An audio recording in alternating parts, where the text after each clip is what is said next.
number 3 is Bay Cub after taking a win off of Megatoni. Getting started just now is Zeno's coming down. He's going to be taking on the Thugnificent. J2 Toxic and Titan Killer are going at it right now. And so is Sherbert, and anyone can cook.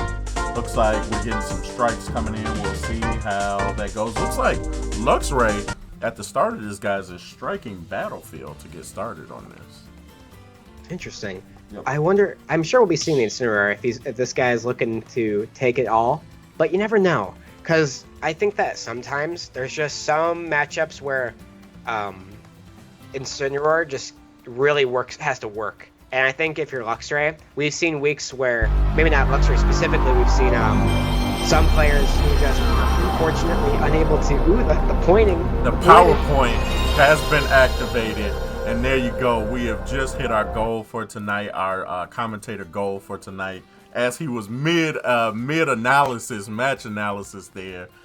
Cherry, I'll let you keep going. Yeah, no worries. I think that it's just so interesting to see how sometimes, like, it's not been Luxray yet, but we've seen RP4 has been a victim of, like, mental fatigue, where he's been, like, really close sets every single time, and then all of a sudden, like, just by grand finals, you're just wiped. Like, it's just so hard to continue. And I think that if you're Luxray, he's got great, like, mental strength. Like, we've never really seen Luxray playing tired, in a sense. I don't think I can ever say that I've seen Luxray play tired. So he's just got a really great, like, gas tank, if you will. And let's see.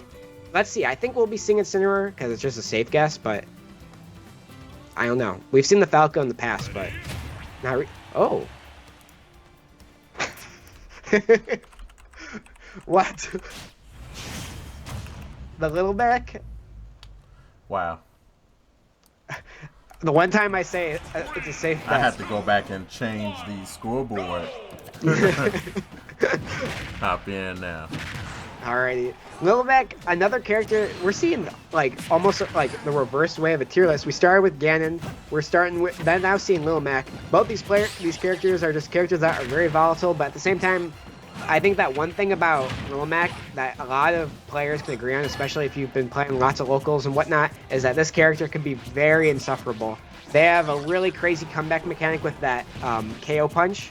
And it's not the greatest thing because, unfortunately, like, as soon as you get dealt 30 damage, all of that, like, KO punch just goes away, just no longer a factor. And on top of that, this character gets comboed with a really nice Luigi play by Jess, looking on fire today. And on top of that, Luxray, I have never seen use the Little Mac. So you're just going to be seeing a lot of probably smash attacks, probably some really grounded play. Lil Mac just has no aerials, no way of edge guarding. And there it is, the cold cram from Luigi. The fiery cold cram. So honestly, it's the hot cram. The hot dish, if you will. I don't know if that works. But finally taking that first stock off is Luxray. With, again, I've never seen him play this character. I've never seen him play Lil Mac. And definitely a character that is going to be a bit hard to fight Luigi with, as a lot of Lil Mac's stuff just comes off of raw smash attacks. They're very powerful. They have super armor on them. They're moves that, like, you really can't contest unless you're somebody like Luigi who has that really strong down B. It's invincible. The heated haymaker, I love that. But we're seeing the cold cram from Little Mac, but unfortunately, since Little Mac uses it in the air, it's not going to kill. That's another thing that's so stinky about Little Mac, is that even with his comeback mechanic that's supposed to KO you, in the air just does not do so. And Luigi, Jestdoki, gonna take that game 1. And Luxray in the chat says, "Rip, I don't think he's going to be trying to run that back in here." I don't think he's going to try to do that again. Yeah. Oh, did I miss a cold cram? Oh, I stepped away for a second. Oh, no. You missed 2. Okay. So that one you just saw in the replay we're calling it the heated haymaker. Okay. Since it's the fiery cold cram.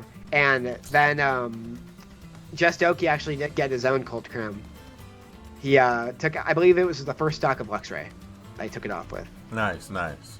It was pretty funny, but I don't know. I'm not sure what the thought process was. Maybe Luxray is just kind of having fun with this, trying to, like, again, like I was saying, maybe give himself a bit less thinking, because Lil Mac is one of those characters that even when you're not thinking, if the opponent doesn't know how to play the matchup, they can just lose. And Jest definitely showing he knew how to play that matchup. He was using down B a lot, using grabs a lot, and then also just using aerials and keeping Lil Mac away from the ground. And it looks like we're seeing a couple people in chat saying switching to Falco, maybe wondering if that's who Luxray will switch to.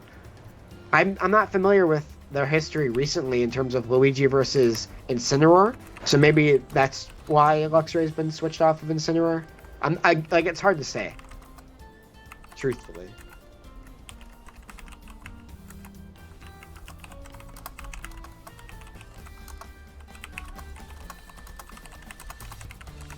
We also have some updates over on the bracket side as well. Let's zoom on out, load this back up. There we go, and there's the update. So, Sherbert getting a 2-0 victory right there over Anyone Can Cook. Waiting now for the winner between J2 Toxic and Titan Killer. We'll probably get a result from that in just a minute. Once again, Bay Cub waiting for the results between Zeno and Thugnificent. We'll see those in just a second as well. All right, looks like these guys are just about ready to get there. And hey guys, we are 4,300 points away. Donations, bits, all of that. 4,300 points away from Solidus Hedgehog not being the stream boss. Mind you guys, this right underneath me, you guys can actually change and take over stream boss, which allows you to pick one of our starting stream matches for next week or so. I can't believe he's finally on this downfall. He's been stream boss for so long. And speaking of downfall, we just saw Luigi fall down to the bottom of the blast zone. So you gotta pay attention. It happened quickly. We got the DK special with dash tech in the fair, and definitely something that I always talk about and kind of joke about at the same time. It's like a tech check. You gotta hold DI away as soon as you get dash tech. And we're seeing a couple DK crews in chat as Luxray pulls out an old fan favorite with this DK, and definitely I think just a way another matchup check for Jest in a way. Jest with Luigi has like ways of combating Luigi DK. He has his grab. He's got some combos that you could do in the air to DK. He's a big target, and you have those fireballs if you want to try and zone for a bit. But at the same time, DK has some really good moves with grounding effects with the side B.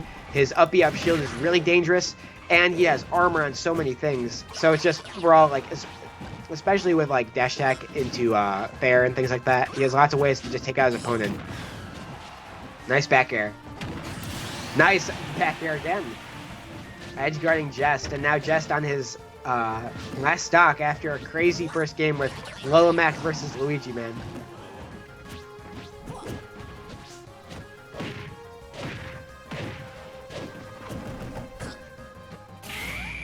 Oh ho ho! There it is, the cold crayon.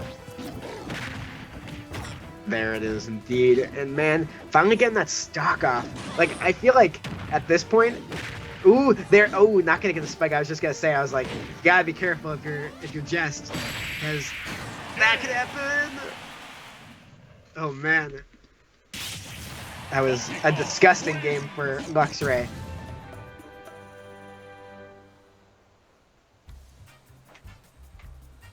Just getting that stock off, and then all of a sudden we just saw Luxray say, I think the game is over now, as he comes in, gets the read on the dash attack, gets the fair, no spike, and then doesn't get the back air either, just backs off just a bit, and then that nice dash back there, making Just think that he was safe to return to stage, only for Luxray to do the F smash and just finish that game.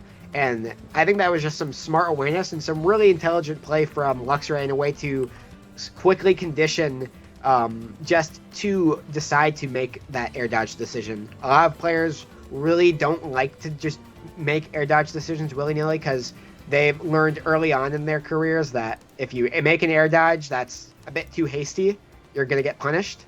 And that's exactly what happened there, but just a bit more thought out and a bit more prolonged. So I don't think we'll be seeing any character switches, but stage maybe. Looks like we are going to go to small battlefield, in fact. Yeah, no, we are actually at 4,300, and no, yeah, this is the lowest that Solidus Hedgehog has been in a matter of weeks. So once again, for everybody that does not know at home, the right beneath me, you can win the stream boss battle right there. And stream boss battle, basically, the winner is basically allowed to pick our first stream match of the week next week, if they have one, of course.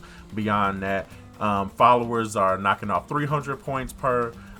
Bits are 500 points per bit off towards that, and then subs are 400, and then damage door dollar per donation is 1,000 per dollar donated. So once again, guys, the big incentive is to donate things towards our commentator cause for Cherry, who once again not only helps us pull together our VODs and whatnot, but also commentates for 3 hours on his own.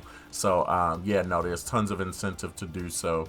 And yeah, Solidus right now, actually for the first time in a few weeks, in danger of losing his boss battle status.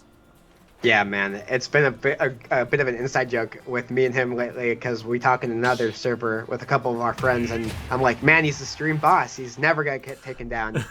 And finally, it's looking like that might happen. I don't know. Well, the thing to remember is he can also still contribute to his life force by doing any of those actions. Very true. And it looks like Jestdoki's doing a little bit of contributing to his own, giving Luigi a break to rebuild some of that mana, some HP maybe.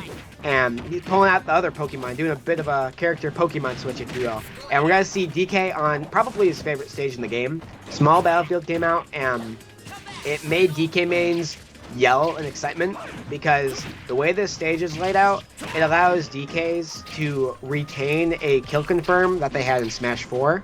And the Ding Dong, as it was called, is a move where you get the cargo throw below the platform, jump to the top platforms of Small Battlefield, then up throw your opponent, and then jump again to then kill them with an up air around like 130 or so. It's character dependent, I believe, but it's something that they could do in Smash 4 that now again is available, as it wasn't on any other stage until this point. But it's looking pretty tight up so far at the beginning of this game. Both players kind of sharing their bouts, and we're seeing a lot more Ivysaur as Jess switches to the Charizard. A heavy battle coming out. Let's see who's going to get the grab. We saw Luxray go for one, whiffed it though. The Flame Breath coming out. Really nice use of that. Slow down the neutral. Force Luxray to get punched by. Really good parry. Goes for down smash. Possibly a poor choice of smash attacks right there. As he goes for the side B dash attack. Not going to do it yet. Doesn't have his air dodge though. Oh, switches to Squirtle, the Slate. Interesting. And the back throw is going to kill Jess there. I think that the thought process there was to just make himself smaller. Kind of switch up the neutral as well by doing that Pokemon switch. And unfortunately for Luxray, that switch, or for Jess rather, Luxray was able to get the grab and take him out early. But we're seeing now a Donkey Kong at 190. Definitely a grab away from death.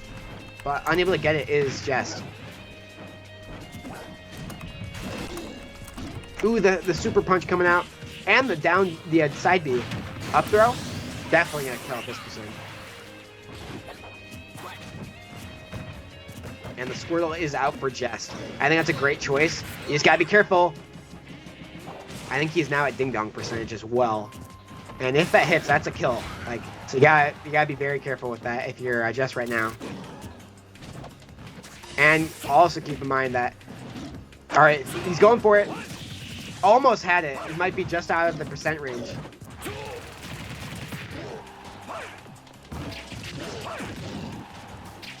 Nice combo from Jest. Trying to get that up B confirmed, but not getting it. A bit too low. Goes for Ding Dong again. Ooh, DI mix up with the back throw version of cargo throw. Really nice job there.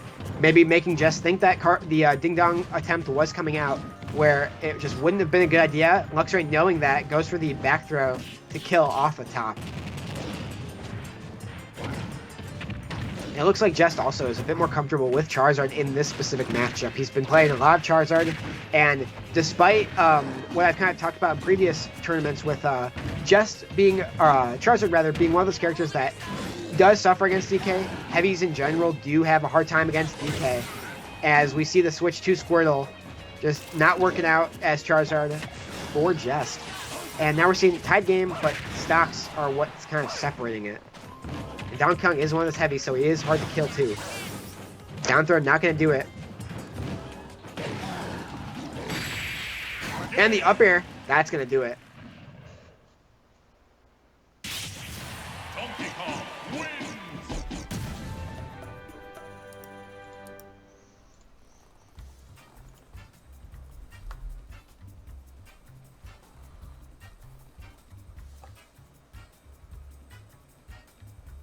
I think the few adjustments that Jess had to make kind of in this game was definitely kind of just keeping aware of what tools he had as each Pokemon, and I think that's something that's really hard to master. I think that as Pokemon trainer, like trying to figure out when you have to use each character is at first based on comfort, and then based on strategy, and then based on your own